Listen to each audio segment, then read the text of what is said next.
Good evening and welcome again to another program of Glowspan 24/7. It's a very, very hot day here in New York. I'm sure it's a blistering day in Guyana, and I'm sure in Florida, where my friend Salim is, it's also blistering hot. Today we are discussing or continue to discuss events that unfold in our country. We are no more knowledgeable. We are not more knowledgeable now than we were prior to these filings.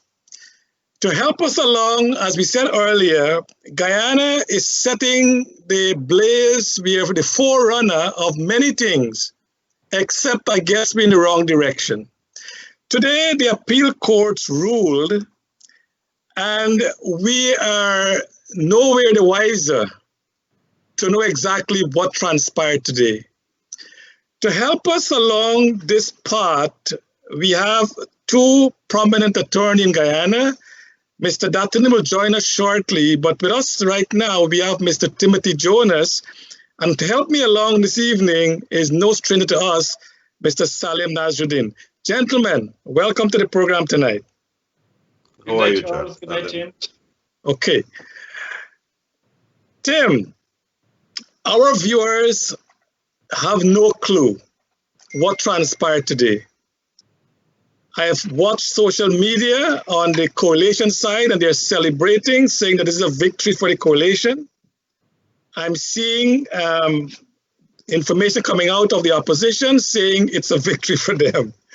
So both sides can have victory. We hope Guyana will have the victory at the end.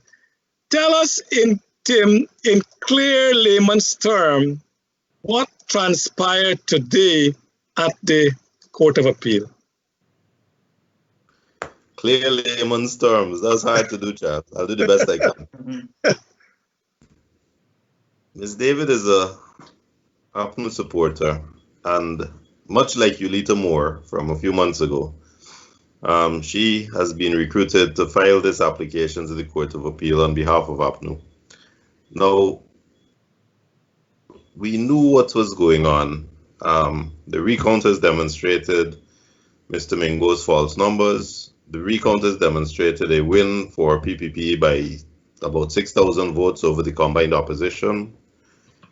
And therefore, when the commission instructed Lowenfield to prepare the report under Section 96, based on the recount numbers, only one result inevitably will follow: a declaration for a PPP victory based on the recount numbers, and swearing in of Irfan Ali as president. Now, of course, that's an unacceptable position for nearly half of the country and for the incumbent. So Ms. David applied to the Court of Appeal by a special procedure which exists under Article 177. And to tell you the truth, before it was done, I didn't even know about this 177 procedure. I had to go and check it out when I saw. So obviously, their lawyers have been doing a lot of homework in anticipation of this.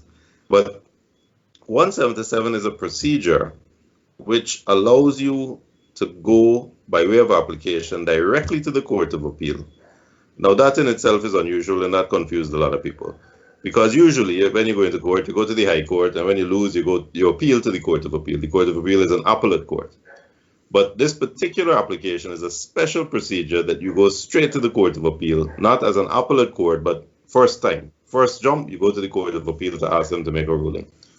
And the Court of Appeal is empowered under Article 177 to, where a question arises as to the validity of the elections for the purpose of qualification of a president, or for any other issue dealing with the construction of the Constitution. So it is directed at qualifications of president, and in that context, interpretation of the Constitution. So we know a president got to be Guyanese. So if you got somebody from Finland or Norway coming to be president, you can go to court and say, this man is from Finland or Norway, please for construction, say he can't be president. You go straight to the Court of Appeal to do that. And what Ms. David did through her lawyers, Sanjeev, good to see you. Well, Ms. Hey, David, Timothy. Good evening. you are a lawyer. Hi, good evening. Ms. David asked the court to find on an interpretation of the Constitution, specifically Article 177(2), which says that where you got two presidential candidates competing, the one that gets the most votes wins. And Ms. David asked the court for a whole set of things. She asked the court, based on the history, to declare that Lowenfield is obligated to consider all the objections in the observation reports that were done. She asked the court for injunctions. She asked the court for other relief. But she also asked the court, in terms of this section, this Article 172, that the person with the most votes is the winner, to declare that most votes means most valid votes. Well, that speaks for itself, because if the vote is invalid, if it doesn't have a stamp on it, or if it's got two X's so you don't know who the person voted for, or if the person who cast that vote was not a citizen of Guyana but was living in Russia, it's not a valid vote. So of course, when they say most votes, the person who won the most votes, they mean the most valid votes. So that was also almost a non-issue. The Court of Appeal has dismissed all of the prayers for injunctions, declarations as to what Lowenfield must do and what they're obligated to do. But that particular prayer, the Court of Appeal has ordered that in terms of Article 175(2)(b), the most votes means most valid votes.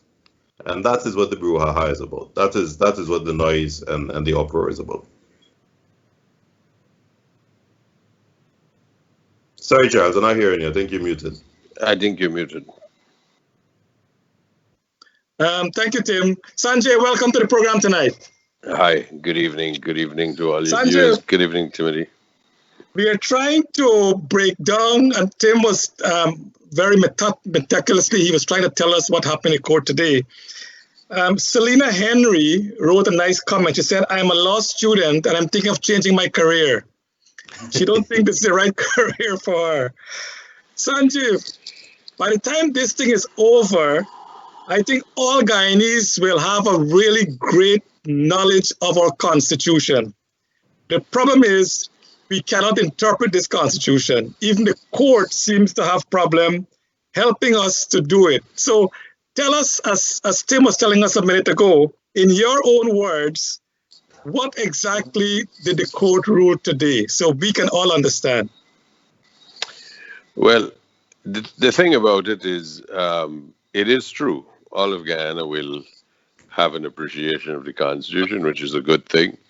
It's not always a good thing, the interpretation that the courts and those that should interpret it, how they're going about it, is not always positive. But in essence, what happened was there was an application before the court by Ms. David, and what she was trying to do was have an interpretation of Article 177. Now, we believe, and it without speculating, that was the only thing that the court would have had any ability to respond about. All the other things that were asked, which were injunctions, which were declarations, restraining orders relating to the commission or the CEO, all of those things, none of those things could possibly have been granted because they don't involve an interpretation of the Constitution. And they were not, in fact, granted. They were all dismissed. What the court did is the court interpreted what is meant by valid votes and determined that it meant what is meant by most votes, and determined it meant most valid votes. Now, as curious as that sounds, I don't know that that advances anything further in reality, because I would sincerely hope that they were not counting the illegal votes or they were not counting the invalid votes all along and they came up to these numbers. I couldn't imagine that they would have been counting anything other than valid votes. There was a declaration that has already been submitted to GCOM. And in that declaration, what were listed were the valid votes, the true votes of what came out of the recount. What was the issue with that report from the CEO Lowenfield was, in addition to doing that, he volunteered certain information in relation to what he thought of these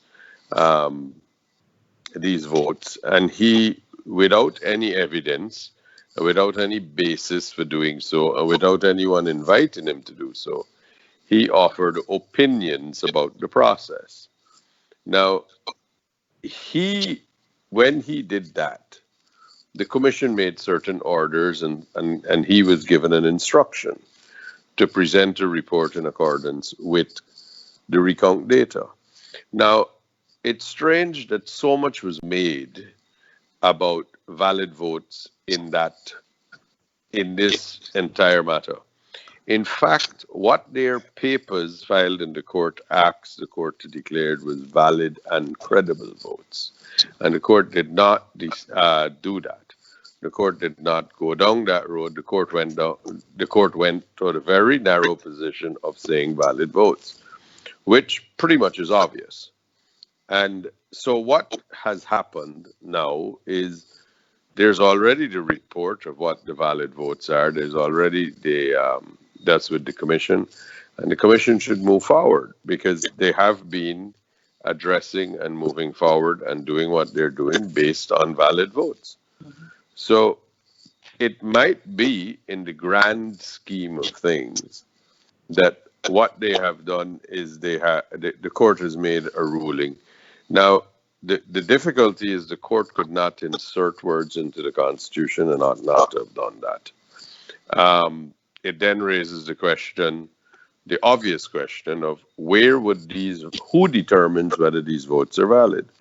It certainly can't be Lowenfield, the CEO, and GCOM has already said, quite rightly, that every issue you have about valid votes, you have to get a judge, and you have to file an election petition, and a judge must do that investigation and come to that determination. So it's no one else that needs to come to that determination. So saying that there's valid votes, I don't know that changes the circumstances in which we are right now. Yeah. Thank you, Sanjay. Salim? Yeah, in fact, Sir Grim, Charles was gonna,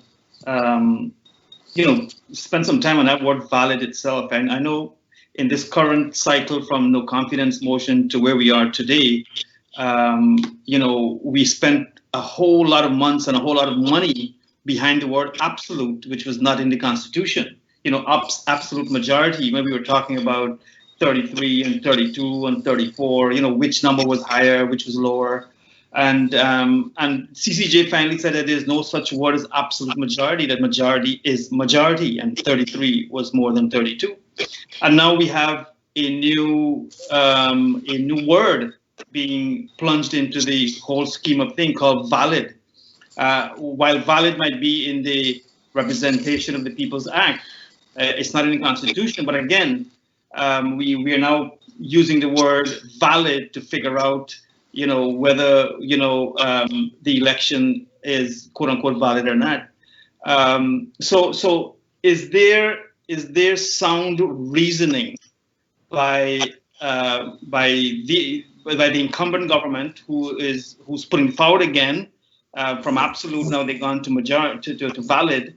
Is solid reasoning, whether it's legal or political, for us to be debating the word valid? I think, look, valid votes are what were counted. If you look at all the statements of polls and in the statements of recounts, the tabulated statements of recounts that we spent 34 days doing, if you look at every single one of them, they say the total number of valid votes cast. And that's what they have. And that's what they have apportioned which party has gotten how much of these valid votes. Mm-hmm. So I can't see how, in the face of GCOM coming to these tabulated figures of what are valid votes, that the CEO take it upon himself in the basis of no additional evidence, in the basis of nothing else, to make a determination that effectively changes the determination that GCOM has in existence, which is really for the people in GCOM who were doing the counting. They have come to that conclusion. What basis would he have to change their conclusion? There could be no realistic basis for him to do that. And even if they wanted to say that there was a basis for it, only a judge can do that. The CEO does not have the power to make that determination. And any link that is sought to be made between that being valid votes and the chairman declaring solely on his advice must take into consideration that the only advice that he can give the chairwoman is what is the tabulation of those 10 regions. He can't give her advice on how to train dogs or how to fix a car. That's not what he's there for. He's there for one purpose only. And you have to understand the legislative scheme a little bit. It says that the section has two things. There is a deeming, which says that the person who gets the most votes, the most valid votes, is deemed to be the president. So someone is deemed to be the president. And then there's a declaration that must be made in accordance with that. And that declaration is made by the chairman on the advice of the CEO. And there's a reason for that, because what would you do? Would you have someone run around and say, I have obtained the most votes? Surely it must be a public officer who is responsible for that. So that's the chairperson. The chairman would then say, well, you know, I'm running the elections and this is the man who got the most votes. But who tells him? Does he walk down the street and ask a taxi driver, what are the number of votes that each person got? No. He asks the chief elections officer, whose responsibility it is to command all the election staff on election day and to count the ballots. So they deliver the message, they eventually deliver it to him. So he's the person responsible with the count. And he informs, as the public officer, he informs the chairman, this is what the count is. Now, he wants to say that basically when this certification was done, and it is now determined that these are the valid votes, that he's taken it upon himself to look at the observation sheets and decide for himself what are valid or what are invalid. He can't go behind that and do that because he has no evidence before him. No one made a complaint to the CEO, you know. There were two places that persons raised objections.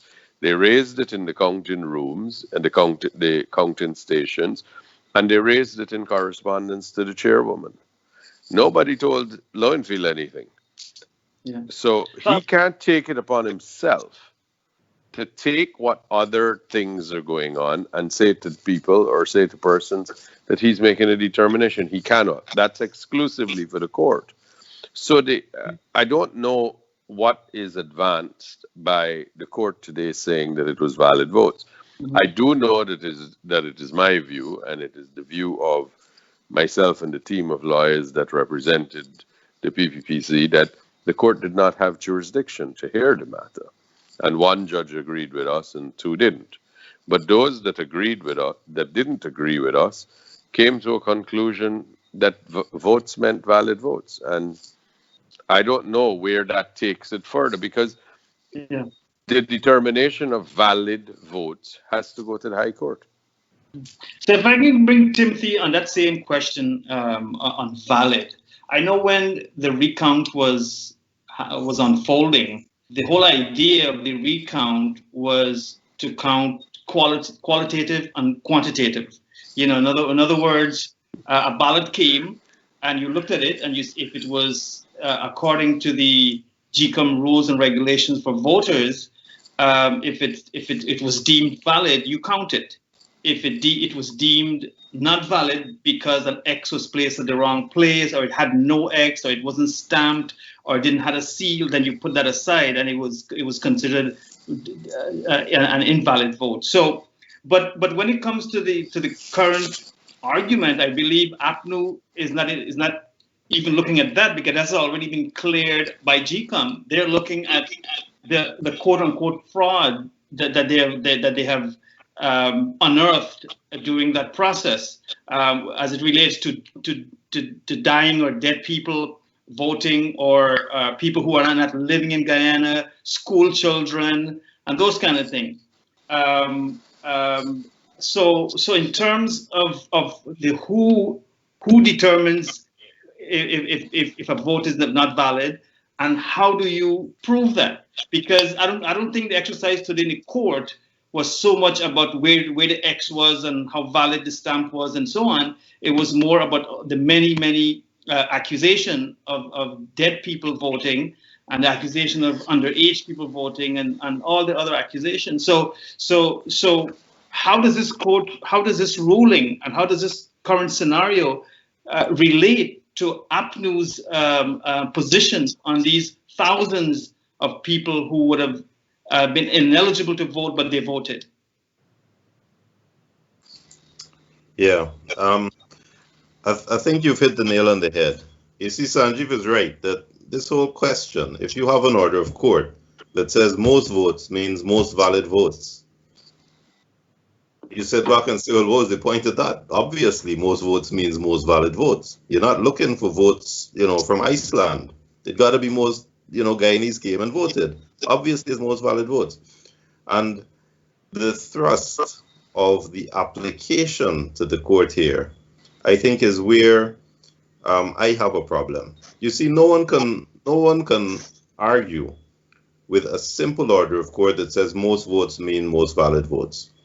But it is the basis on which the court arrived at that conclusion, the majority, that I have a problem with. And the problem isn't so much the bottom line, that most votes means most valid votes, but it is the fact that, to me, they bent over backward to accommodate what was a ridiculous application. If you come to me to say, does most votes mean most valid votes, and I'm a court, I will say, what stupidness you asking me? Obviously, I don't need to make an order about that. Case dismissed. And yet, these two judges spent a long time justifying why they had jurisdiction and explaining why they felt they had jurisdiction, and going into what a valid vote was and the distinction between the list of candidates and the eligibility of the president, so as to distinguish Article 163 from Article 177. All of that to come to the conclusion that, guess what? Most votes means most valid votes. It borders on the ridiculous, and you have to ask yourself why.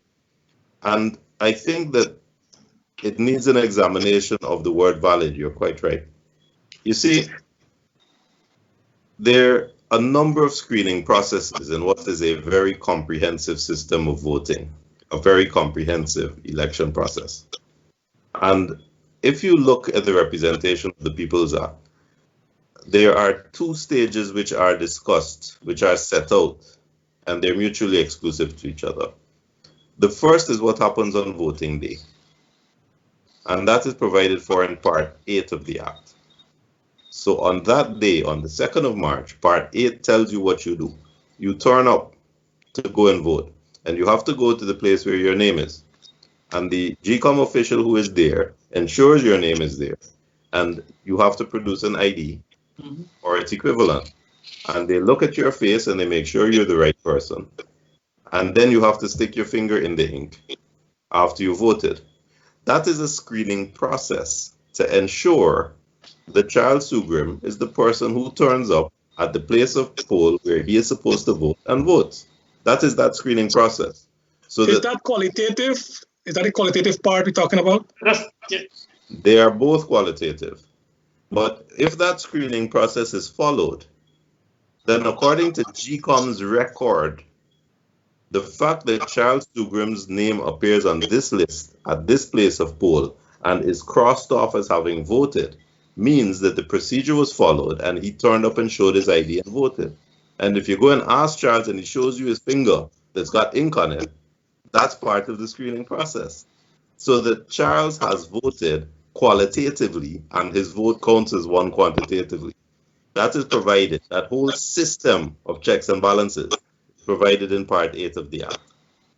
And gentlemen, that is so clear. Part 9 of the Act deals specifically with after the poll is closed, after the vote is closed, and you're counting. Part 9 of the Act is headed counting of the ballots. And counting of the ballots has a different component of what is quality and what is quantity. Because as you said, when you are counting, sometimes you may see that the ballot doesn't have a stamp, so it's rejected. Sometimes the person put their X in 2 places, so it's rejected. So in that stage, you have a valid vote, a valid ballot, which is where the intention of the voter is clear, in contradistinction to a rejected or a spoiled ballot, where they put their name on it, or they put their X in 2 places, or it doesn't have the stamp, or something else is wrong. That's obvious, and that can be proven because it's black and white. But how do we get to the next stage and the intent of the case, which is to figure out all these underage people who are supposed to be voting, these who are not in Guyana, who are not voting, those you have just gone back to the first screening process that I described in Part 8, which is when Charles Soongrim appears and shows his ID. If you follow that process, according to GCOM's record, Charles Soongrim is there on the list. He's 18 years old or more, and he's Guyanese.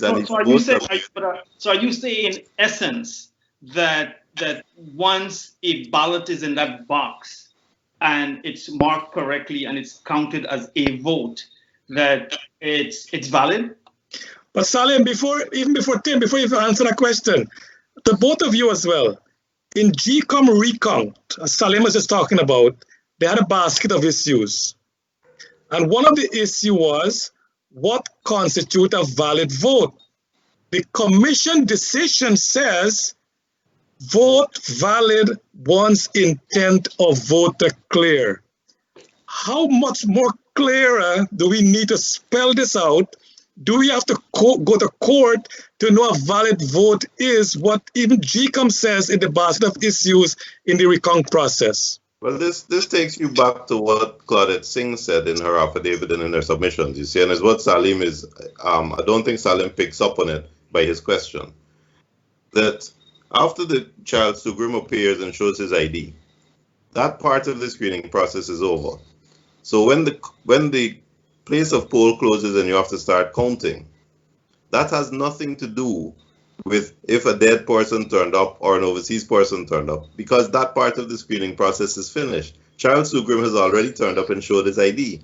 So the ballots that you have in the box, according to GCOM's records, are all ballots represented by voters who properly turned up, put their finger in the ink, and put their X, which is represented on those ballots. So the counting now is something different. You count them and you tabulate.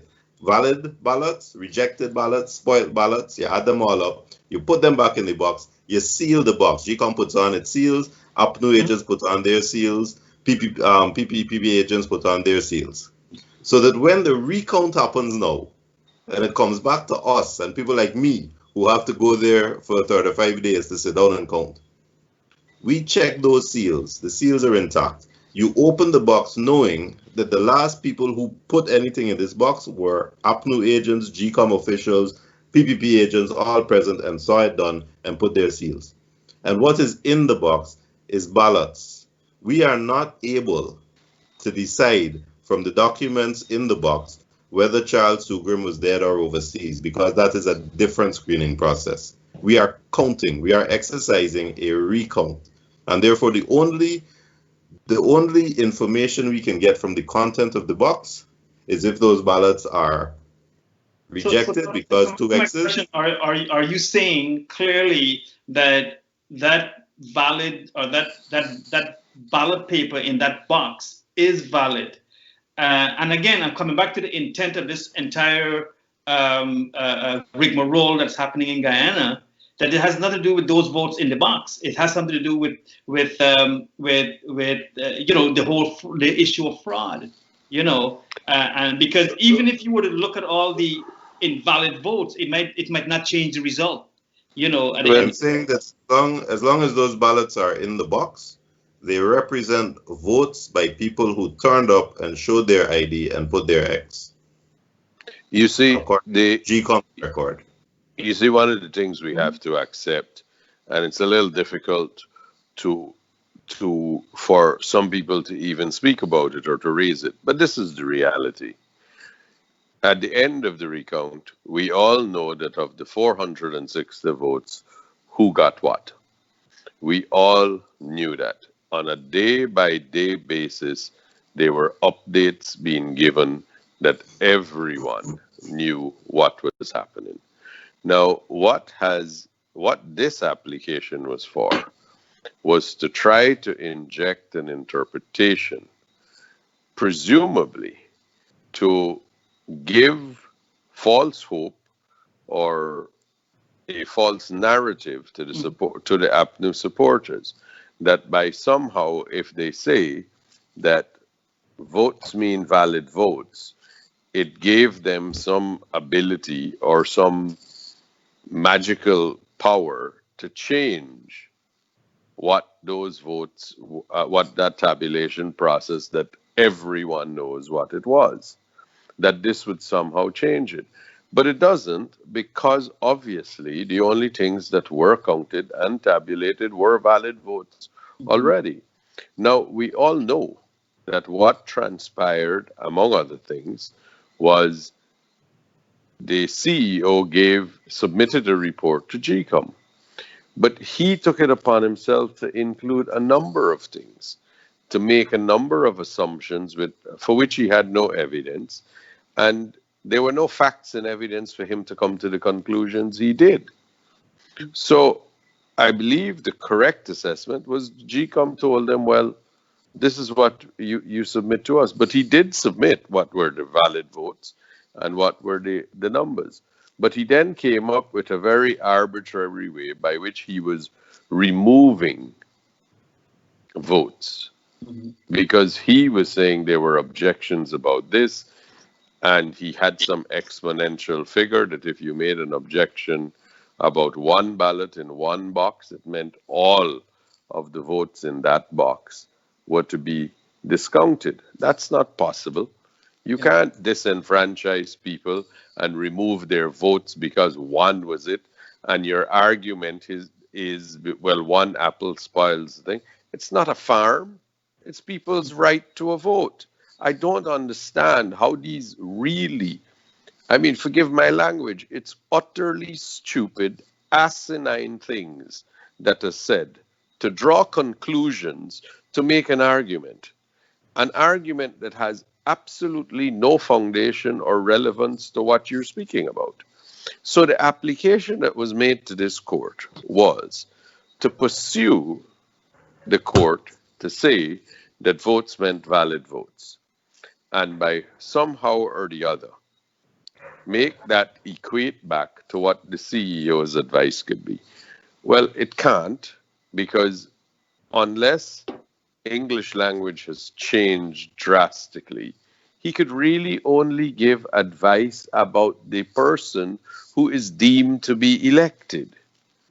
Everything else, he can't give advice for that. The chairperson is not interested in his advice on how to drive on the road. These are things that we must put within the realm. But you see what keeps happening, and what is testing the patience of the nation is this. First, it started with 33 is not a majority of 65. And then this supposedly decent and integrity government told the people that while we are going to go discover this and educate ourselves about what every 5-year-old knows, you have to allow us to go to court. And the common thing that was going wrong, well, yes, you have to allow us to go to court because we have a right to approach the courts. Are they surprised by the conclusion they got? Is anybody surprised by the conclusion? Then following that was Ulita Moore, where GCOM clearly had the power to order a recount, and GCOM ordered that a recount be done. Then it was that we were arguing, APNU was arguing that a recount should not be done. plain as day, it's written in the law. You try to twist the language with tricks and chicanery, it will never work. But that's what you did. And that's what APNU was doing. And there, again, it was while we are doing this, we sit in office and we have a right to ventilate our issues. So again, we come with the third one now. But this is beggars belief. You've come to the third one that it means valid votes. And I guarantee you that the reason that in some sectors of the society that are sympathetic to APNU, they are celebrating because they don't see that valid votes was what was counted all along. They think it's something, I can't imagine what it was, but they think it's something entirely different. And they believe it equates to what the CEO, Mr. Lowenfield, can do, and it relates to what his report will say, and it relates to some fanciful report that he will give to disenfranchise more than half of the people who voted in this election. And I don't understand why they think that this is a logical or this is an appropriate thing for you to do. But while that goes on, we're all made to say, well, look, you got to look at it this way. But beggars believe. It was valid votes that were counted in the first place, and it is valid votes that were attended to. And we do know where the votes are, and we do know what the parties are, and the whole country knows how many votes each party got, and the whole country knows what is the allocation of seats in Parliament, except for the 3 people who are sitting in Kingston and the 7 further ones who are sitting in further up the road at GCOM. Apparently, the whole world knows this, and the people whose sole job it is to actually know this, because they are paid by the state to know it, don't. Yeah. But I mean, this is... Charles, before we go, and I want to ask you something, Charles. I'm reversing roles, forgive me. Mm-hmm. Sanjeev has gone a bit more political than I would like to, and I understand why. He's representing the PPP and they've won an election, so all is well. But it seems to me that you need someone, you need an antagonist. You need someone on the other side who is going to justify and rationalize the approach taken by the APNU faction. And you don't have one. Can I ask why is that? I expected to come here and have a debate. We did try to get an APNU attorney, but we were not successful. But definitely, no, we did try. We have tried many times to get APNU spoke. Who? Please tell me who. Because even Guyana, we tried to get some Congress place. We tried to get. Ideally, that's the perfect situation you want. You want a Sanjeev with the APNU attorney to kind of battle it out. But unfortunately, we're not getting it, Tim. I know, and that's a valid question. We're not getting that. But come back to the point. And again, even the guys here in New York is trying to get someone in Guyana to be on the program with us, and they're not successful. So you see, I myself have never been invited. I don't know if Sanjeev has, but I myself have never been invited onto an NCN program or a Chronicle program or a program with our Duncan. You would think that they would ask for the other side, but I myself have never been invited, and I'm wondering why. I haven't. We have reached out. We have reached out. But gentlemen, based on what we are saying so far, and I want to say this in not to put you two guys up, but I believe Guyana will be better off if both of you become judges of the High Court, because the thing is, your explanation that you have so far given to us is very clear and concise, and I think it is really based on the rule of law, whatever the law says. The two of you have both agreed to that. And I'm sure if we had a PNC attorney, they would also say that the law applies, but I guess it comes back to the interpretation of the law. My question to you guys is this. GCOM, today's ruling, the High Court, the Court of Appeal says that they're putting it back to GCOM, the commission, to determine that validity of the vote.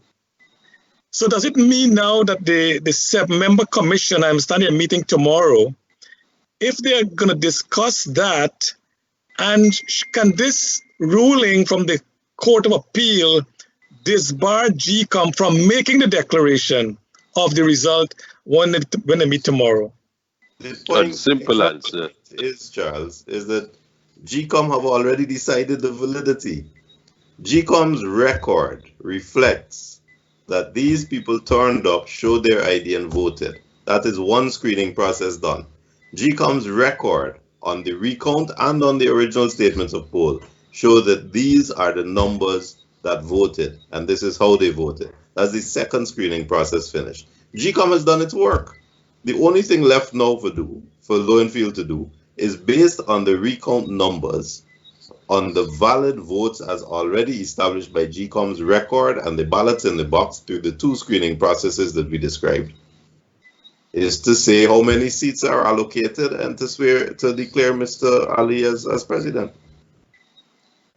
There is, to answer your question, there is nothing that occurred in court today that will prevent GCOM, when they meet tomorrow, from proceeding with what they are doing. There is nothing. And again, we get back to the same thing, that what is happening is we have an entire political following, a party that is being misled by its leaders.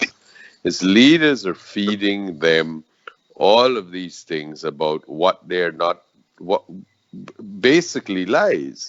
I mean, for want of a better phrase, a better word, it's lies. They are not telling them the truth. Now, GCOM has already at the recount, if you look at all 10 regions, the statement of recount says the number of valid votes. That has already been determined. The APNU stand on that is they did not sign all of the statements of recount. Well, if you don't want to sign it, we don't have to compel you to sign it. This is GCOM's job. GCOM is saying to you, you can stand by and see that we're doing it fairly and transparently. If you don't want to, don't. Now, but the point still remains that what is the result of that?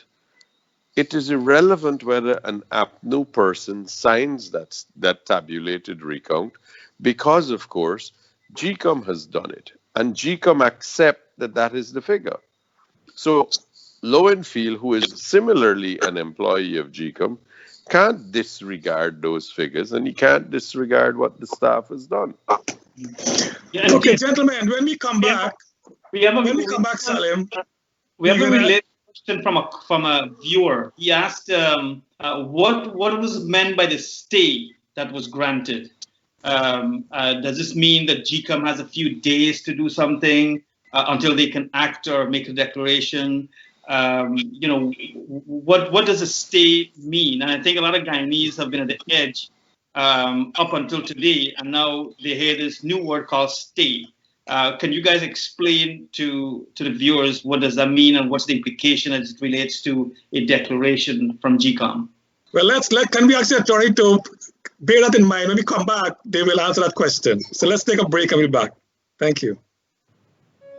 This is Richard David, a man championing the cause of the people, a leader who wants to take his district to the next level, fighting for affordable housing, fair property taxes, fighting for tenants, fighting for protection and healthcare for all, especially immigrant communities and undocumented workers. I'm the opposite of Trump. I really am. I'm the candidate that came here without my papers. I'm the candidate. I am the American dream. My family came here and worked our butts off to rise up, and we're contributing to our society. We're taking care of our neighbors, and that's what immigrants have done forever in this country. That is the story of America. Even before COVID-19, Richard has been there for his people. He is a man who has worked in government for 10 years and knows how government works. He is the man who will make a difference. He is a man who will fight for you. We need to rise up. This is our time. If we don't make our voices heard now, we're going to continue to be ignored. Rise up. Come out. Vote. Please make this our moment. Vote for Richard David, District 31, and the elections on June 23rd. You can count on Richard. Rise with Richard. Let's rise up together. Globespan 24/7 is offering professional streaming services. Be at ease and let Globespan 24/7 handle all of your streaming services for talk shows, religious programs, funerals, and birthdays. Get professional streaming done with ease. Globespan 24/7 professional streaming services will give you the peace of mind that you deserve. Call 631-782-9272. That's 631-782-9272. Or email sales@globespan247.com. Welcome back to our program here at Globespan 24/7. Again, we want to thank Nohar Singh for making this platform available, and to Devin, our technical specialist, for bringing it live throughout the world. Gentlemen, Salim asked a great question before we went to break. What does this stay really means? Well, usually a stay of execution, that is, when a stay of execution is made, is usually when a coercive order is made, directing that you do something within a certain amount of time. And the stay would mean that you don't actually have to do it right away from the date of the judgment.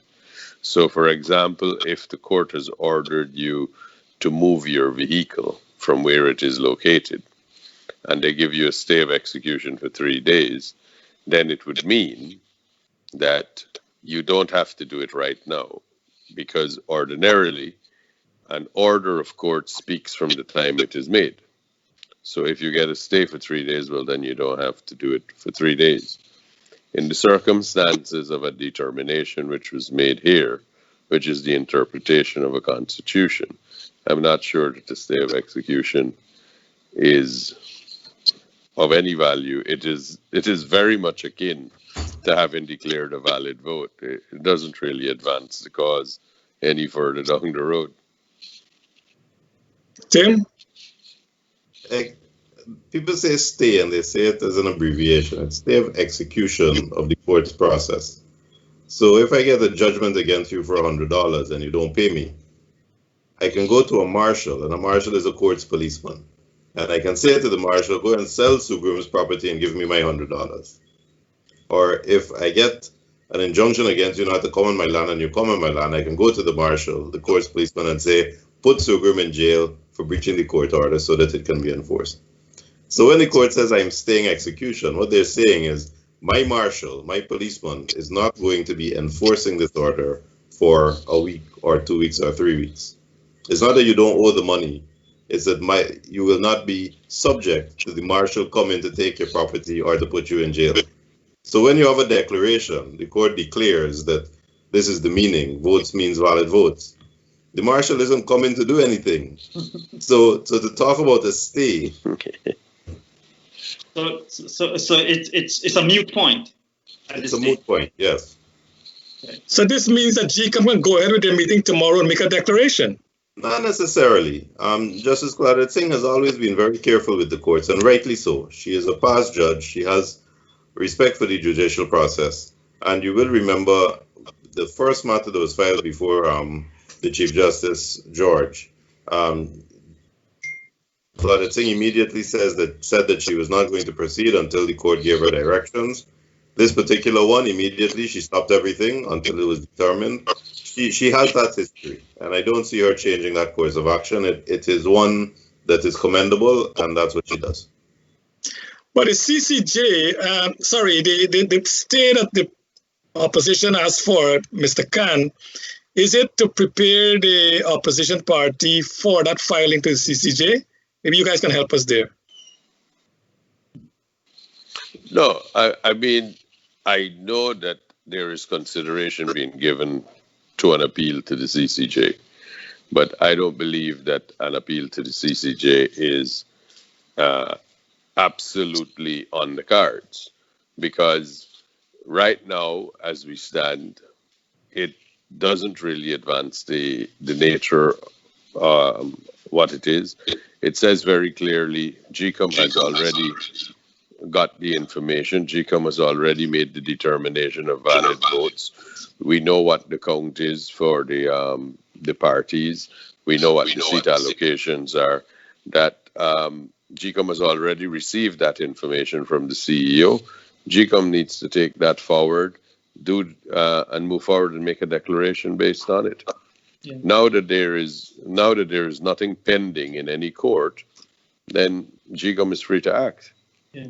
I know there's a talk and there's a buzz and there's probably some expectation by the general public that CCJ might be the next step. And if it is CCJ by whichever party or group of parties, what is it that we're going to be seeking clarification for, or definition for, or what is it? Because again, I think Guyanese are being taken for a ride through the courts again, and they're not too sure what kind of smoke screen is being sprayed on them. But again, from your point of view as active in the legal field, what is it that we might be seeking clarification for from CCJ? It would be a reversal of the order that was made by the Court of Appeal. At least speaking for the team of lawyers that I am a part of, and from what I heard of the other lawyers, there was really an argument that under Article 177(4), which was the article of the Constitution by which this was being done, the court, in fact, had no jurisdiction to hear this complaint because it was premature. There was the first thing that the legislative scheme, which should have been put in place for the enforcement of the rights under 177, had not been done, and therefore there was no power in the court to do it. And secondly, that there was a precondition to this article being engaged, and that was there had to be a president elected. So unless what the applicant in this case was doing was questioning the election of Mr. Granger in 2015, there has been no president elected in this election as yet, because there is no declaration of the winner. So the application would be premature and should not have been made. So as a matter of law, what would happen is the application that would be made to the Court of Appeal, to the Caribbean Court of Justice, would be on the basis that the court wrongly took jurisdiction upon itself in a matter where it did not have jurisdiction and made an order. And if that were to succeed, that the court wrongly took jurisdiction, then it would mean that the jurisdiction is reversed.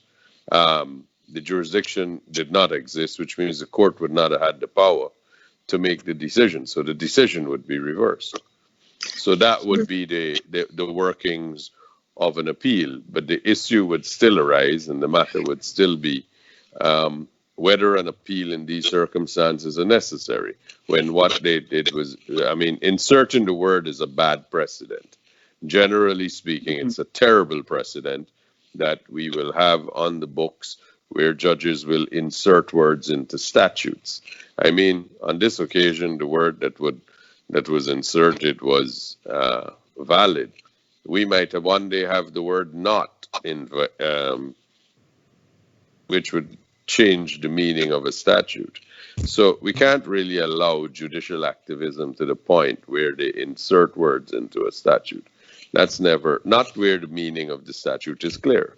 You can do it if the statute is so convoluted. The only way you can do it, the only way you can make sense of it, is to add a word so that it makes sense. But this statute is very clear. There was no need for this. And leading on from that, Sanjay, Timothy, Sanjay, if I get you right, you're not saying that the Court of Appeal do not have jurisdiction, only it was a premature filing.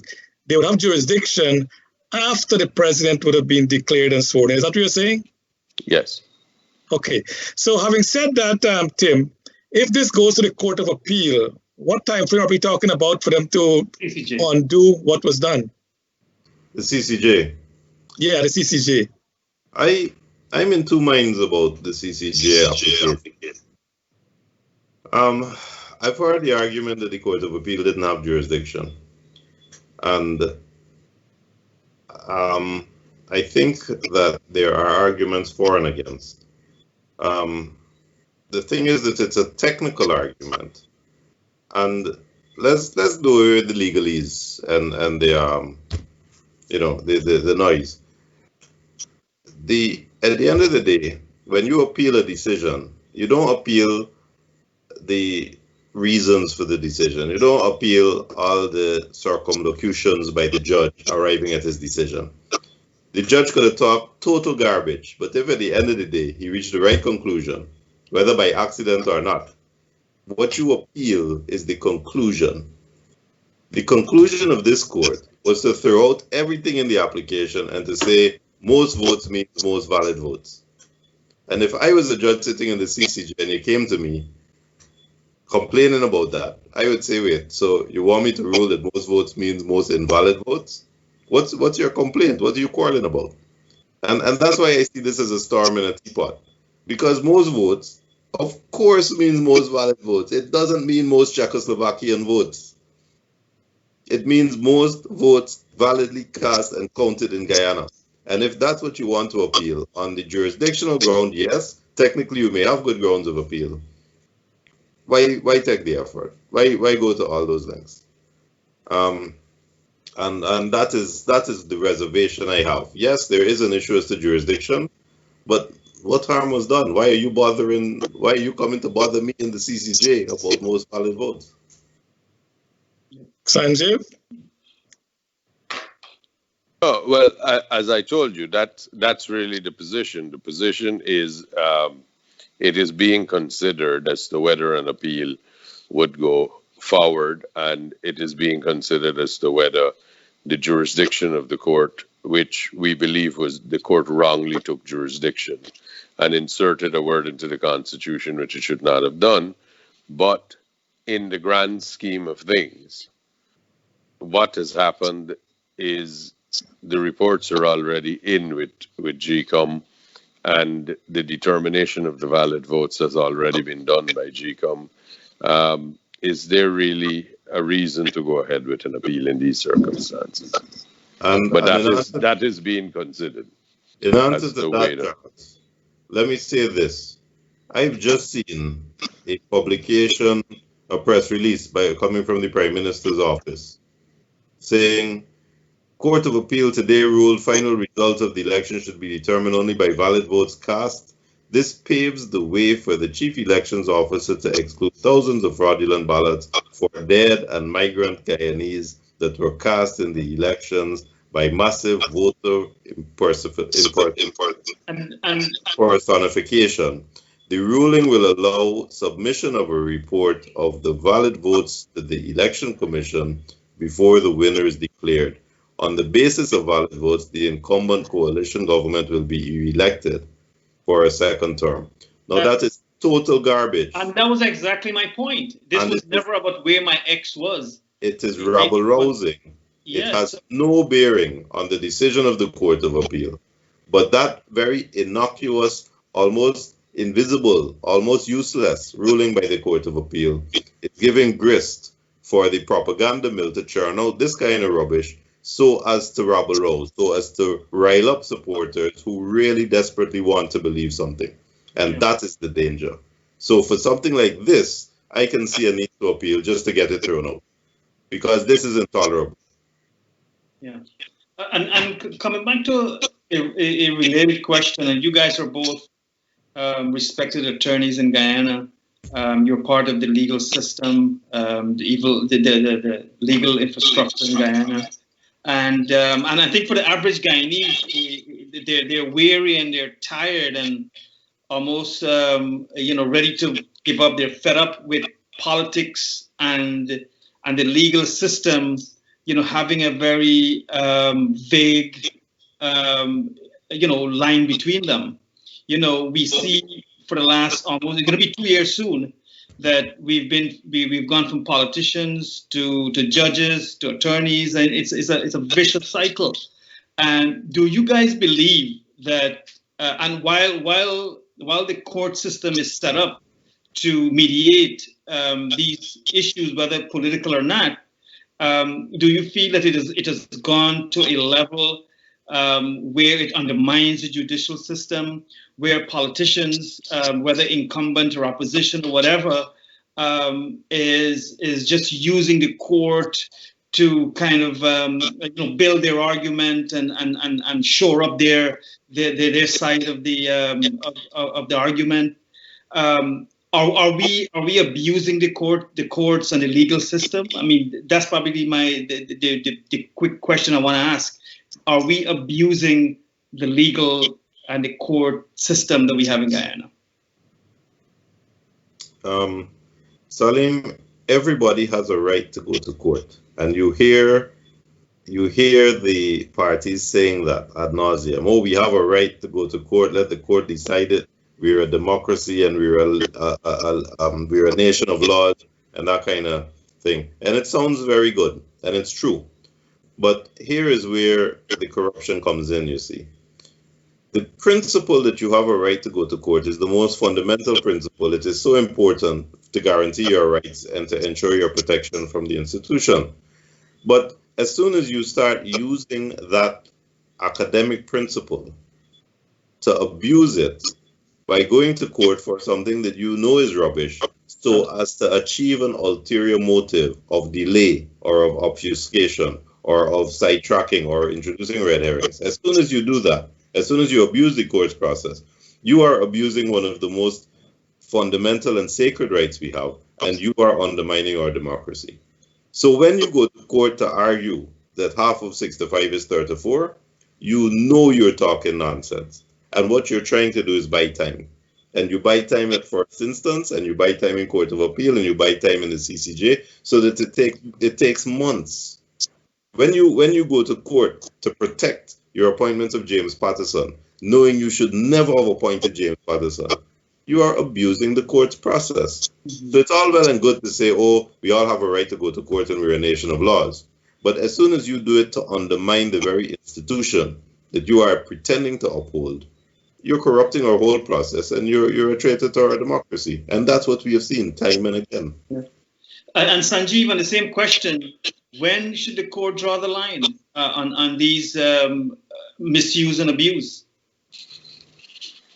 Well, I don't think I agree with Tim. You see, what makes it difficult is this. You don't want to stop people's access to the courts. You want to allow them to go to court. But we need we need a judicial system that might be a little more firm. We need to not have proceedings be used in this way to simply delay a process. Maybe we'd have rules in the future that says if in these circumstances you go to court, you have to leave office while it's being determined. Something akin to that. I'm just saying, obviously, that wouldn't really work in the real world. But there need to be something. There need to be some disincentive for you to choose to abuse the process in this way. But it's been more than 100 days since we've had an election, and we have endured as a nation every ridiculous proposition that has been put to us by the coalition in government. I mean, this could have all gone away if GCOM had at the very beginning of this said to Mr. Lowenfield, listen, you got to show everybody your statement of polls and let's all go home. It would have been done at that stage. But we kicked the brick further down the road. We went through this whole thing that we would do a recount. We really only needed to do a recount of Region 4, but we did a recount of all 10 regions. While we did that recount, we had to endure these really preposterous claims of migration and dead voters. They have made so many of these complaints but no, there's no proof, there's no evidence, there's nothing in relation to any of them. So it's a problem. The CARICOM report was telling when the language in the report is we are of the unshakable belief that the count of the votes represents the will of the Guyanese electorate at the polls, and it is sufficient for a declaration to be made of the winner. They said they witnessed that they were the APNU agents made all of these complaints, which were preposterous. In one case, no one voted None of the people registered at one polling station, no one voted. And the APNU rep was still insisting he had to make these objections about migrants and dead people voting. And no one voted at that one. And they itemized in detail that the process was there, that the chairwoman was under enormous pressure by all sides, but principally in those in the coalition. We endured every day them going to the media and speaking in the media tent outside to say there are all these people, but they could give no evidence. And day by day, what they were raising were being debunked one at a time. By the end of those 34 days, everybody knew. But it's like Tim said, this case, as a pure matter of law, there may be, in the grand scheme of things, there may be no real reason for you to appeal against it. But as I said at the beginning, what this is being marketed and the narrative that is being created by APNU, the APNU coalition to their supporters, is that this somehow changes the recount numbers and they are now the winner. So you could see from the Prime Minister's office what exactly it is that they're hoping to do. And Tim is entirely right. That is utter trash. There is no basis for Lowenfield to do anything like that. How did he do it? What evidence did he take into consideration? Did he hear the people who he wanted to disenfranchise? Did he give them an opportunity to be heard? Did he take any evidence it was that what it was, the votes that he were remaining? How did he come to this preposterous position that if there was one complaint in the box, all of the votes in that box were not to be counted? How stupid is this? But again, that's what's being sold to the APNU and their supporters. And it's entirely unfair that the leaders are being so dishonorable. Mm-hmm. It is terrible that they're lying to their faithful supporters, of which they are less and less daily, because people are realizing that they are being lied to. Mm-hmm. And this is being done. This is only being done to prolong the time in power. Yeah. And I've said it before. I've said this to Timothy before. The plan seems to be, how do we stay in power for one more day? And this begs the question, if I can ask both of you, why is it so difficult, or there's an unwillingness by elements in GCOM to make a declaration?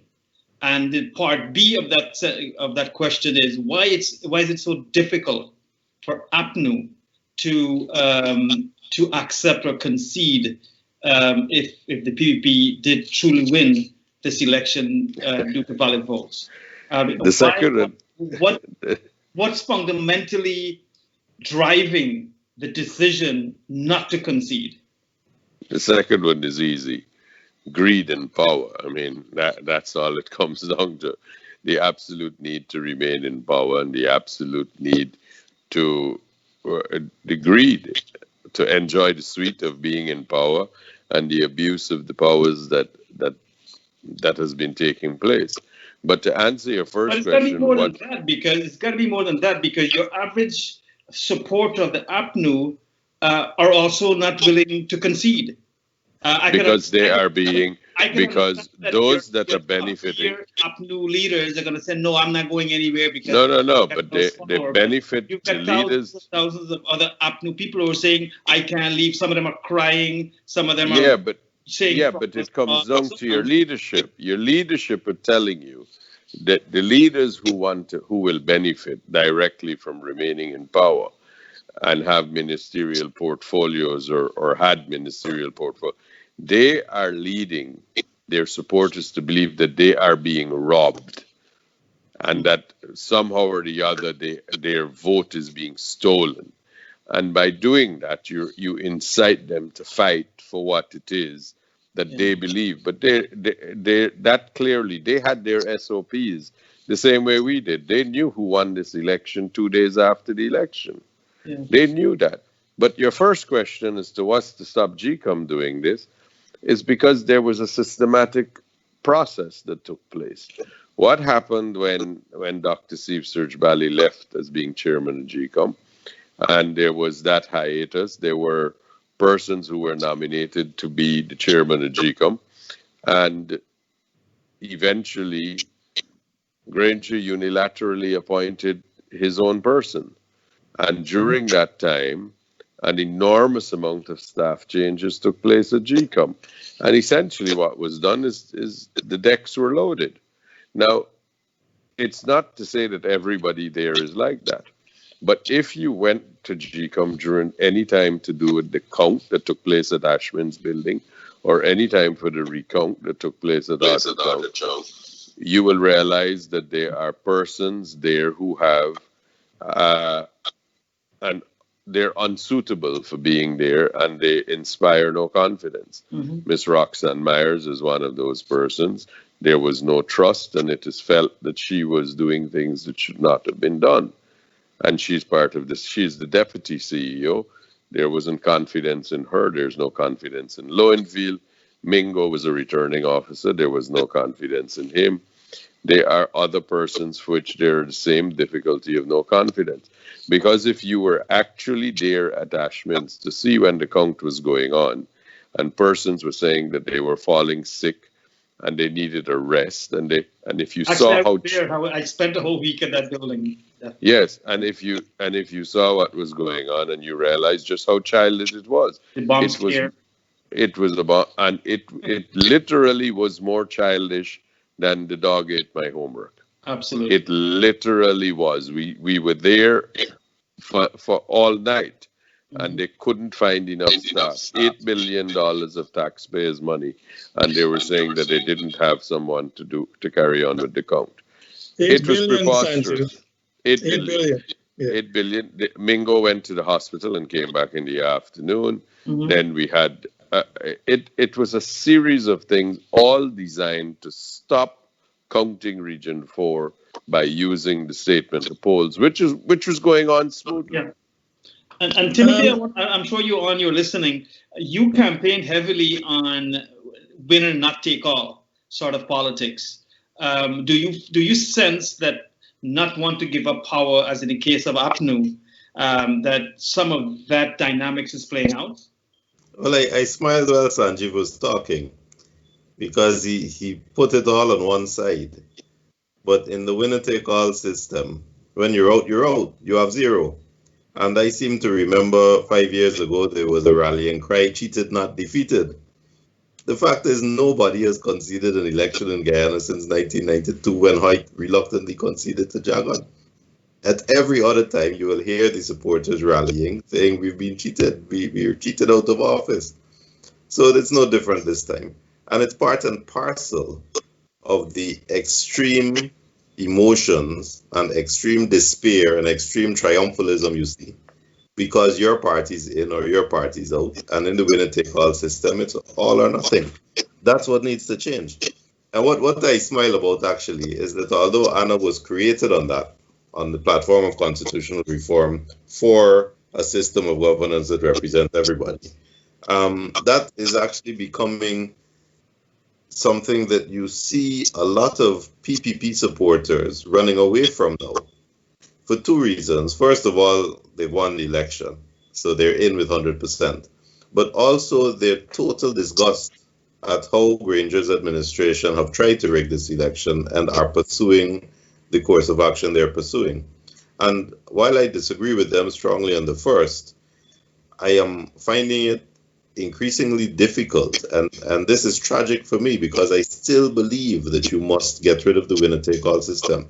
But I'm finding it increasingly difficult to say to PPP supporters, look, 45% of the population feels the same despair you felt 5 years ago, and there needs to be an accommodation. And they're saying, they are linking, you see, the dishonesty of the leadership with their supporters, which is tragic and unfortunate. And they're saying, These people are demonstrating how corrupt and rotten they are. How can we expect to share power with them? But the message that I want to give is that if you attach the corruption of the leadership to their supporters, well, that cuts two ways, and that means the whole of Guyana really needs to sink under the sea. We have to accept that we are all Guyanese, we are all equally Guyanese, and there must be some kind of system that fairly represents me in government as well as Sanjeev. Gentlemen, when we come back, let's talk about the way forward, both of you being attorney and leaders in Guyana. Let us talk, and Sanjeev did raise some point that we want to zoom in on. So when we come back, let's talk about that. Thank you. Hello, this is Albert Baldio, your public advocate and former Democratic district leader. In these trying times, we need fresh leadership, tolerance, respect, and inclusion for all of us. God has heard our community's prayers that we overcome evil and get back to fighting for you. He's given us a bigger platform to fight for democracy also for our beloved Guyana. Please vote for me to become your next assemblyman. Absentee ballots have been mailed back to all who applied, but you can still apply for one now at nycabsentee.com, nycabsentee.com. The deadline ends soon. Tick off temporary illness and vote for Albert Baldio when the ballot comes back. You do not have to leave your home to vote in this election. This is about all of us, not me. Together we will fight, and together we will win. Please vote for me, Albert Baldio. Give me a chance to fight for you. God bless, and let's stand together. January marks 1 year since Globespan 24/7 embarked on this initiative to offer a platform that brings in all sides, all points of view, and all concerns. Viewers in Guyana and across the world are participating in discussions that are bringing to light issues relating to social, economic, and political matters that have been plaguing our nation. Globespan's platform offers Guyanese to express their concerns and discuss solutions in the political realm, thereby addressing the polarized situation. Discussions also include social ills such as alcoholism, domestic violence, and suicides that have been plaguing the people. The platform also mitigates the brain drain by having speakers that live in Guyana and across the world participate in these discussions. This concept will avail a broader view for the benefit of all Guyanese, so Globespan needs your support to offset the expenses. Kindly contribute by clicking the link in the description to help support these programs. Okay. Welcome back to our audience.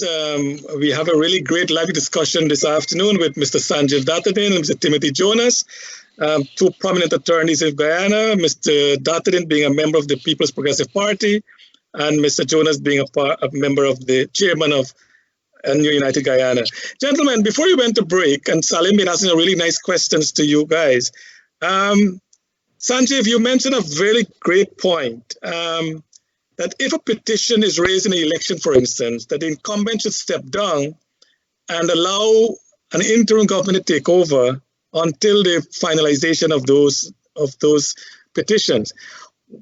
The thing is this in Guyana, we are claiming we have independence.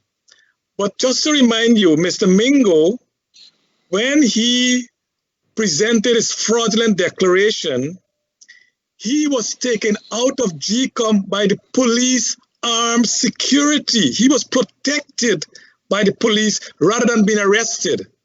So the thing is this, we have independence, but where does it stop? Think of it this way. If President Mr. Jagdeo is the leader of the PPP list, he will decide who will go to parliament.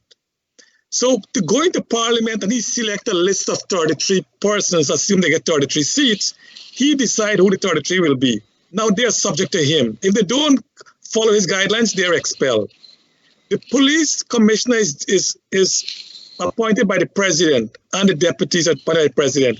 Who will they be? They can be fired by the president. So if they go against the president, they will be removed. The thing is, we have sort of independence, but it's not independent.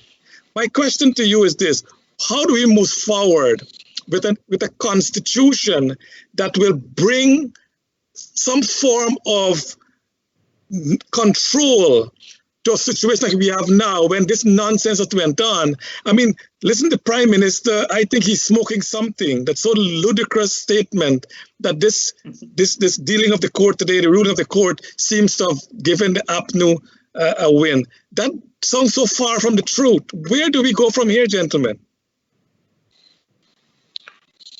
Well, the first thing is that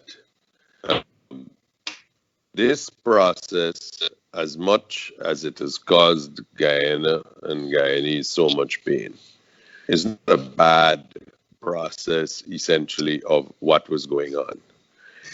I know there can be improvements, but let's talk about this process. This process was essentially hijacked by Mr. Mingo, who decided to do what he wanted. He had his fantasy numbers, and the commission, GCOM, ought to have stopped him. They ought to have stopped him from doing what he was doing. And they ought to have made him do the right thing and obey the law. And he didn't even obey the law after the court had made an order. Now, that sort of thing is really a different thing from you having proper rules. You can have all the rules in the world you want, but if nobody's going to obey them, then what's the point? Now, we could look at where we got here today, but we didn't get here overnight. We got here since the no confidence motion, and then we had the ridiculous 34.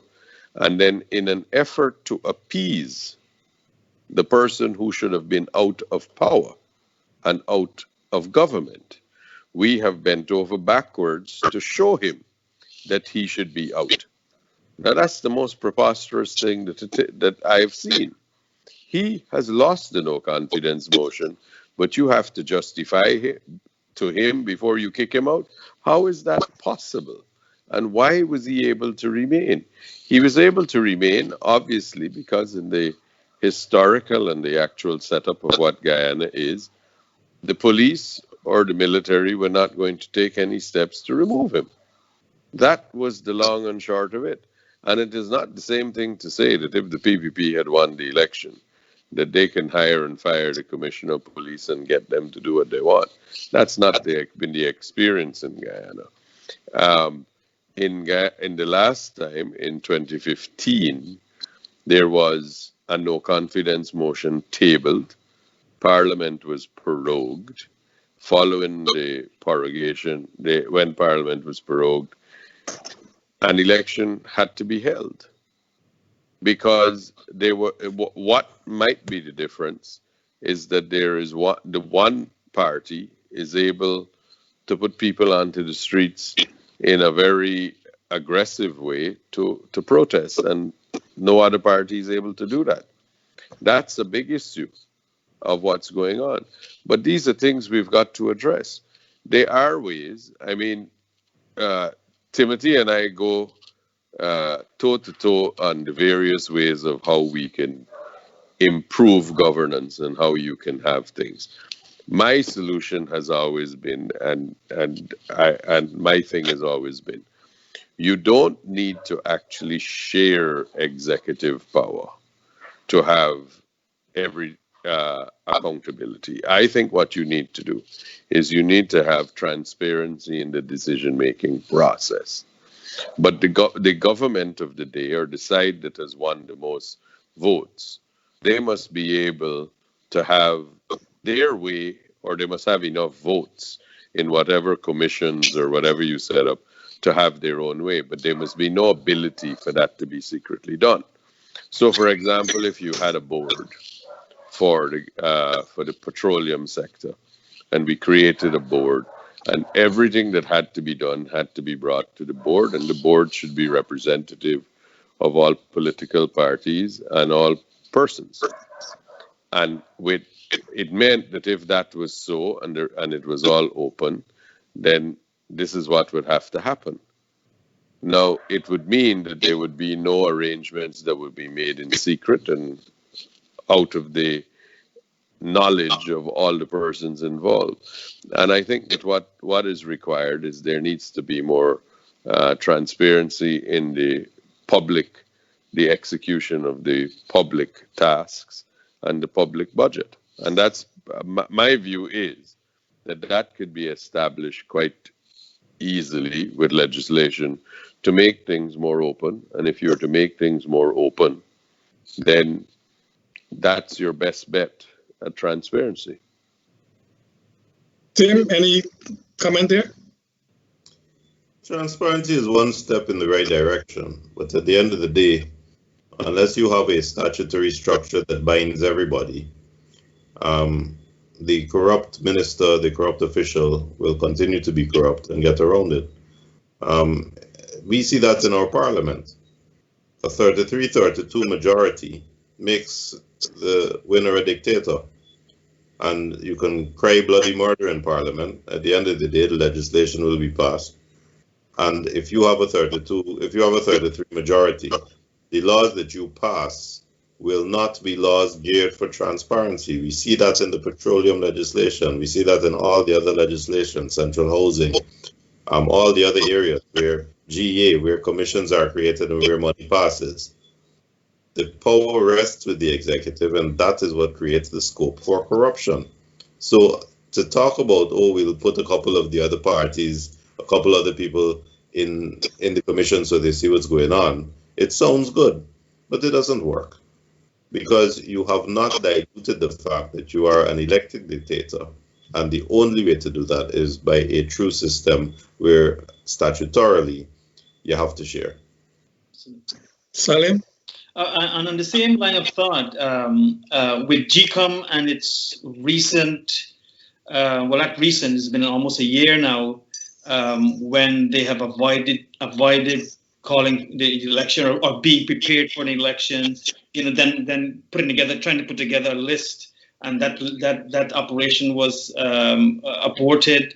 And so there was a tremendous amount of apprehension about what GCOM has been doing and for who. Do you guys believe that the GCOM has set a precedent in terms of the erosion of credibility for institutions, state institutions?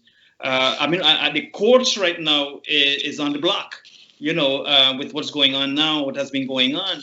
But there are tons of institutions in Guyana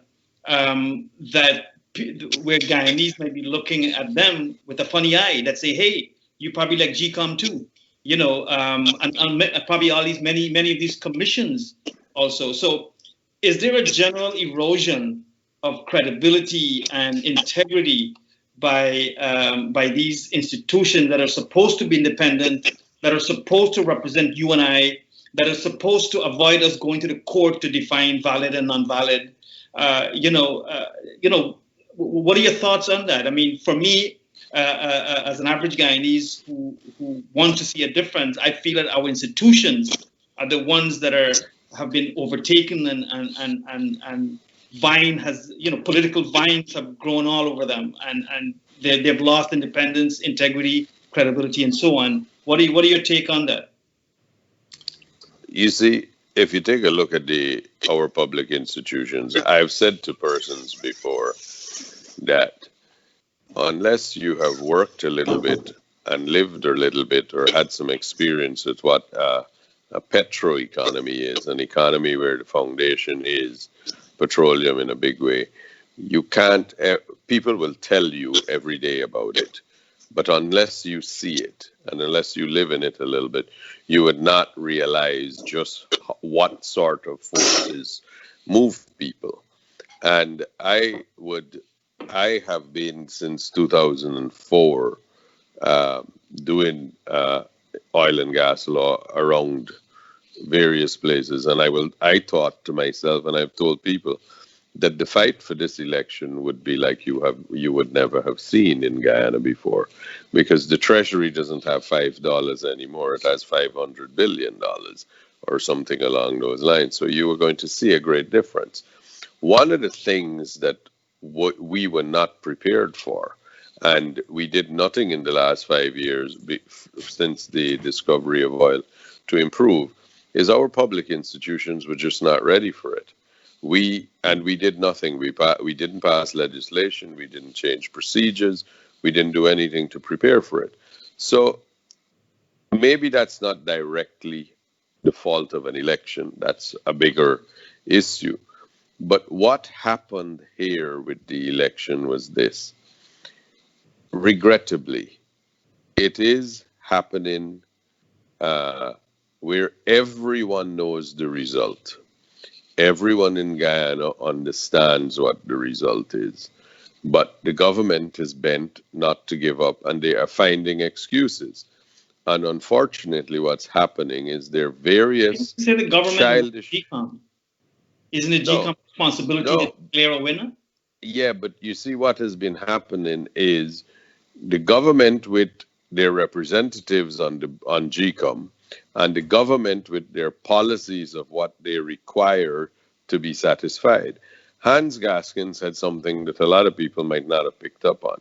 He said basically what they want is they want you to show them on their terms, to their standards, and at their level that they have lost. It doesn't matter that they have lost in the eyes of everybody. They expect to be convinced to their standard in the way they want to be convinced that they're lost. And that will never happen. But we keep going down this route of doing that. Now, I actually, for a minute, I was just quickly reading what came out of the Prime Minister's office, what Timothy mentioned a little bit ago. You know what's the strangest thing that struck me about that press release? How do they know what Lowenfield's report is going to say? If Lowenfield, as of today, is in a position to give a different report, which is not true, by the way, that's not the position. But the Prime Minister's office is saying that they're able to do something, and it will show that they have won the election, the coalition. How do they know what it would be in terms of valid or valid votes? Because that's not been done. The ruling was today. The assessment of valid, which Lowenfield has no authority to do, by the way. How do they know what he will do? And the same thing, if you were to look at this morning's newspapers, this morning, Chronicle newspapers, today's newspapers, look at the headline. That newspaper was printed yesterday. Look at the headline about what they said the ruling in the Court of Appeal would be. And you tell me, whoever is their editor, please, he is underutilized at Chronicle. He is a fortune teller. He is underutilized. And we got to wrap up shortly. We have a really great discussion. Timothy, in wrapping up, what happens tomorrow at the Elections Commission? What happened this week? Are we getting a new president this week? I think GCOM is a really good example of how a 4-3 majority, just like the 332 majority, is really a dictatorship.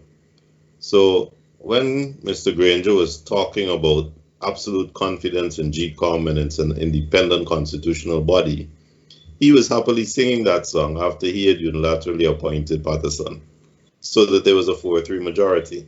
And against the 3 PPP commissioners, who of course will vote en bloc, Partisan appointed who he wanted to appoint, hired who he wanted to hire. It was under his aegis that they started this thing about doing a new house-to-house registration, even though there's nothing in the legislation that justifies it. So he was singing to the hymn book that that Mr. Granger handed him. And that is exactly the problem. So when Claudette Singh got into the situation, she was met with a stacked deck. She was met with an institution that had already been created to accommodate any APNU excesses that may be necessary. And that included Mingo, that includes Lowenfield, that includes a whole structure designed to give Mr. Granger the luxury of saying, GCOM is an independent body and we will abide by their decision. You notice they're a bit more shrill now, because it's dawned on them that Justice Claudette Singh might not be the pawn that they thought she was. She has shown some level of independence, and suddenly you have one set of litigation against GCOM, a lot of noise about the validity of votes and this, that, and the other, they're no longer singing from that same hymn book saying, we have absolute confidence in GCOM and the chairman will do the right thing and they're an independent body. Oh no, you don't hear that anymore. As soon as you have a truly independent organization, everybody's worried. And that's what we really need. We need our organizations to be independent, and the way to do that is not to allow either side to have the same power, to have the dictatorial power in that organization. Whatever, whether it's a commission, whether it's a board, whatever it is, whether it's the executive. And having said that thing, well said. Some of our viewers online is saying that the constitutional mandate need to get on board from day one with a new government. We need to change our constitution to reflect exactly what you guys are discussing tonight. Sanjeev, anything in your closing statement? What I would like to see done is we move past this. Guyana is on its knees, and this can't continue. 100 days beyond an election, if I told all three of you gentlemen on the 1st of March that 100 days after the 2nd March elections, we would not have a result, you would give me any odds I wanted on that bet. And this is where we are. And it appears almost as if there is no end in sight. But I hope that better sense prevails. This ruling today about valid votes changes nothing about the reports. GCOM has already decided who the valid votes are. There is a meeting of the commission tomorrow. And I sincerely hope at that meeting of the commission that the recount data, which demonstrated that the 33, 31, 1, and that is what the parliament is. And I hope that Dr. Ali will be sworn in as the president. Before I ask Sanjeev to come on, Sanjeev, Bibi Ali had asked a question which I wanted to ask you, but I didn't until now. If Mr. Lowenfield do not submit his report as is required, can the chair now declare Mr. Ali the new president? Well, there are a couple steps in between. The chair, the GCOM as a board, they have the power to direct any employee or any person within their within the body to do what must be done. So if he refuses to do it, then they have the power to direct. But the reality, the truth is that as it relates to this particular election and this instance, that cannot arise because he submitted it already. Well so said. it Salim? has already been submitted. Thank you, guys. Salim, any closing statement? No, I'd just like to thank our guests and thank you, Sir Griffin, for partnering with me this evening. I think it was a great conversation. And again, I think one of the problem of Guyana that I've unearthed is not enough of us know what our rights are. The Constitution itself, it's so vague and so general, and you know, I think apart from just making it technically correct and distributing the power correctly in the Reformation process, we need to make the Constitution simple. We need to put it in English, not in British English and some Shakespearean English. We need to put it in English, common English, you know. But I think you know, we're in exciting times in Guyana, and whoever wins, you know, every Guyanese need to work towards building up the country. COVID, the election, our bad policies by APNU over the last 5 years have resulted in a very, very damaged, crumbling economy that's going to take its toll over the next year or so.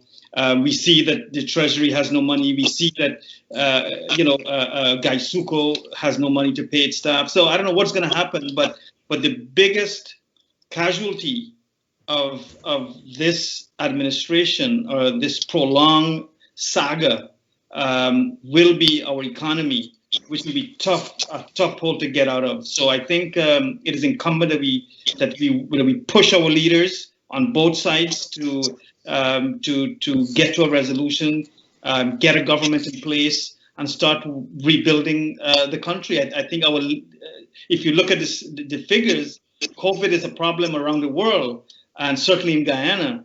but I think the damage is coming from our political leadership, and not from the pandemic itself. So with that, I want to say good night to everyone, and it's been a pleasure. Good night. Sharing this platform, and I look forward to more of these educational. Good night. Good night to you, gentlemen. Good night to Tim. Good night. I want to thank you guys also for being with us tonight. And before you go off, Sanjeev, I know the Sahara dust gonna pass through Guyana soon. I think tomorrow or so. Yes. So you'll have beautiful sunrise, excellent sunset. And I pray God that Guyana will really rise to the occasion. And hopefully we'll have a new president this week. We'll be saying that all the time. That tomorrow as the commission meets, that they will make a firm determination and we get this thing over with. So gentlemen, Sanjeev, thank you so much for being here. Timothy, good night. Thank you and as may always. God be with you. Salim, we want to thank Nohar Singh and Devin for the wonderful job they've done for us. And to all our audience, we want to thank you so much for being part of us. Until the next time, we'll see you again. And God bless you. And God bless our dear country of Guyana. Thank you. All right, good night.